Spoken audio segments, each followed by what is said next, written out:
yo os voy a hablar un poquito del manejo de la fibrilación auricular y, bueno, destacar en la nueva guía como novedad que se presenta el manejo de la FA con estas siglas de CC a ABC. El CC lo primero que dice es confirmar la FA. ¿Cómo la confirmamos? Pues con los criterios electrocardiográficos que hemos explicado anteriormente, destacando lo de que esté al menos durante 30 segundos. Segundo, vamos a caracterizar la FA con el esquema 4S-AF, que aborda cuatro aspectos claves con implicaciones terapéuticas y pronósticas, como son el riesgo embólico, por un lado, después la gravedad de los síntomas, se enfatiza el valor de la escala EHRA que se presentó anteriormente. La carga de la FA no es más que el tiempo en el que el paciente sufre el episodio de FA, ya sea clínica o subclínica, y el sustrato. El sustrato es el paciente en sí, valorando principalmente la edad y las comorbilidades como los factores de riesgo cardiovasculares. Este esquema nos puede servir también para agilizar la evaluación a cualquier nivel asistencial, lo que facilitará la comunicación entre profesionales sanitarios, la toma de decisiones y el tratamiento óptimo de los pacientes, y debería convertirse así en un estándar en nuestro sistema sanitario. Siguiendo el CC, la guía recomienda el ABC. ABC, que es A de anticoagulación y sobre todo en la prevención del ictus.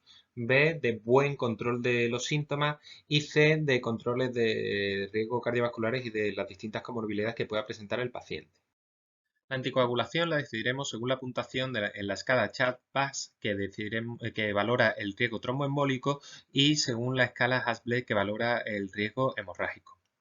Respecto a la evaluación de los riesgos de tromboembolia y hemorragia, la guía nos recuerda que se debe hacer una reevaluación periódica cada 4 o 6 meses, particularmente en pacientes con alto riesgo de sangrado y que sea el Hasbled superior o igual a 3 y se deben reevaluar para intentar abordar los factores modificables y reducir este riesgo de sangrado.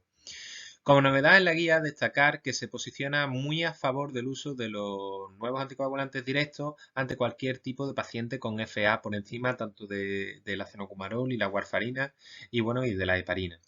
Simplemente pinceladas sobre las escalas ya por todos conocidas, ¿vale? La CHA2-VAS, como he dicho, nos valora el riesgo tromboembólico e incluye criterios como hipertensión, edad, y bueno, destacar que en esta escala, con un punto en varones ya decidiremos anticoagular y necesitaremos 2 puntos en mujeres. Sin embargo, la guía bueno, existen algunos autores que se posicionan por anticoagular incluso con menor puntuación en el CHA2-VASc. Y bueno, y la escala Hasbled lo que nos habla es del riesgo de hemorrágico si iniciamos la anticoagulación. Bueno, entramos en la B. La B consiste en el buen control de síntomas y antes de empezar con las novedades de la guía, simplemente comentaros este esquema más enfocado en la urgencia. Lo primero que nos centramos es en si el paciente presenta una estabilidad hemodinámica. En el caso de que el paciente no la presentara, realizaríamos una cardioversión eléctrica sincronizada en la misma sala de emergencia incluso. E iniciaríamos heparina bajo peso molecular y cursaríamos un ingreso en planta. Si el paciente sí estuviera estable hemodinámicamente, realizaremos un control de frecuencia y una tromboprofilaxis. En el caso de que la FA haya tenido una duración menor de 48 horas o lleve anticoagulado al menos 3 semanas o tengamos una ecocardiografía transesofágica negativa, nos plantaremos si buscamos conseguir un ritmo sinusal o no. En el caso de que lo consigamos, valoraríamos si el paciente presenta o no algún tipo de cardiopatía para iniciar un fármaco u otro antiarrítmico. Y siempre tenemos la opción de la cardioversión eléctrica cuando fracasen estos fármacos. Tanto como si no perseguimos conseguir el ritmo sinusal, como en cualquiera de los supuestos anteriores que he dicho, si la FA dura más de 48 horas o no está anticoagulado o no tenemos una ecocardiografía transesofágica, no realizaríamos un control de ritmo y intentaríamos hacer un control correcto de la frecuencia cardíaca y de los síntomas, dándole el alta con una evaluación en consultas externas próximas.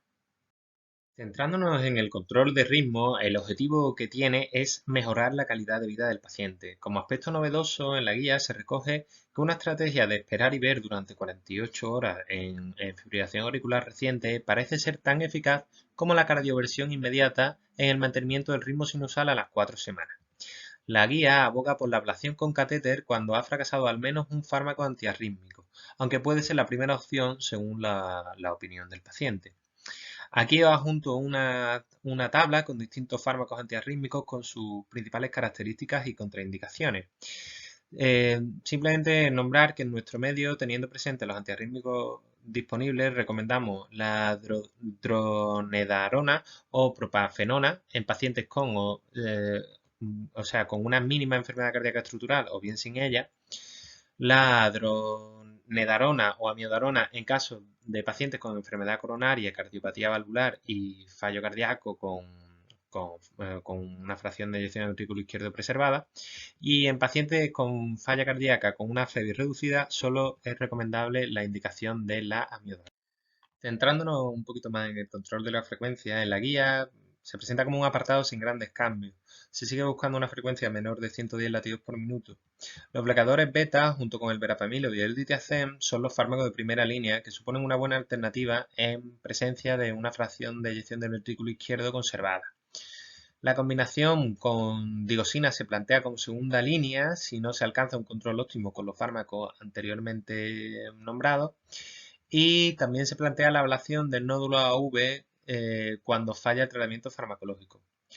Con patología estructural o disfunción ventricular, la resincronización mediante estimulación biventricular es un tratamiento de primera línea. Y bueno, y estas son un poco las novedades de la guía con respecto al control de la frecuencia. La última letra, la C del ABC, se basa en el control de los factores de riesgo y comorbilidades, ya que no tiene mucho sentido controlar la fibrilación auricular si no controlamos el resto de factores de riesgo cardiovasculares. Aquí pongo fotos ilustrativas de los principales, como son el alcohol, el tabaco, la diabetes mellitus, la obesidad, el sedentarismo, la hipertensión arterial y los factores aterogénicos. Otras de las novedades de la guía hablan del cribado de la fibrilación auricular. ¿Cómo harían el cribado de la fibrilación auricular? Pues de muchísimas maneras. La que se ve de las más sensibles y específicas son mediante los nuevos relojes, los smartwatch, que incluso algunos tienen integrados para hacer un electrocardiograma básico, toma de tensión arterial, toma del pulso, distintas aplicaciones para móviles, en fin. Entonces, esto se están planteando muy seriamente iniciar un cribado debido también a la enorme prevalencia de esta enfermedad. Sin embargo, el cribado de la fibrilación auricular tiene tanto riesgos como beneficios, así como los beneficios que propone la guía son así una prevención mejor y más precoz de los eventos tromboembólicos como los ictus, las embolias sistémicas, y la prevención y la posible reversión del remodelado auricular, de alteraciones hemodinámicas relacionadas con la fibrilación auricular, de miocardiopatías auriculares, en la prevención y así de la morbimortalidad asociada a la fibrilación auricular. Sin embargo, como todo en medicina, tiene también sus riesgos, siendo así de los principales que los resultados de este cribado, los resultados anormales pueden causar una importante ansiedad en los pacientes, que la interpretación errónea de un electrocardiograma puede conducir al sobrediagnóstico y el sobretratamiento, y que el electrocardiograma puede detectar otras alteraciones que pueden ser tanto verdaderos como falsos positivos, que lleven a la indicación de pruebas y tratamientos invasivos potencialmente perjudiciales, como una angiografía, por ejemplo. Y nada, ya para terminar, pues os traemos unas cuantas preguntas tipo test, ¿vale? Para que repasemos un poco y ver así se han quedado claros conceptos clave, ¿vale? La primera, ¿cuál de los siguientes anticoagulantes se recomienda la nueva guía? Encontramos el dabigatran, acenocumarol, enoxaparina y el clopidogrel, como he dicho antes, serían los nuevos anticoagulantes, ¿vale? Los que recomienda inicialmente la guía.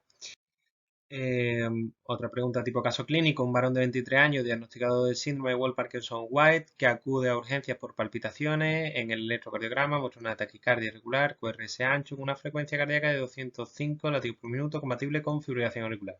¿Cuál de los siguientes fármacos considera adecuado administrar para detener la taquicardia? Tenemos verapamilo, digoxina, adenosina, procainamida y sería la procainamida, ¿vale? La siguiente pregunta, ¿cuándo se produce la fibrilación auricular? Tenemos la opción cuando se genera una sola onda eléctrica para cada latido, cuando la actividad auricular genera múltiples ondas a la vez, la aurícula se contrae de manera uniforme o cuando la estimulación auricular mantiene una frecuencia estable. Fácil sería la actividad auricular genera múltiples ondas a la vez. Y bueno, nada, la bibliografía básicamente lo hemos sacado todo de la guía. Y nada, daros muchas las gracias por vuestra atención y nada, un placer.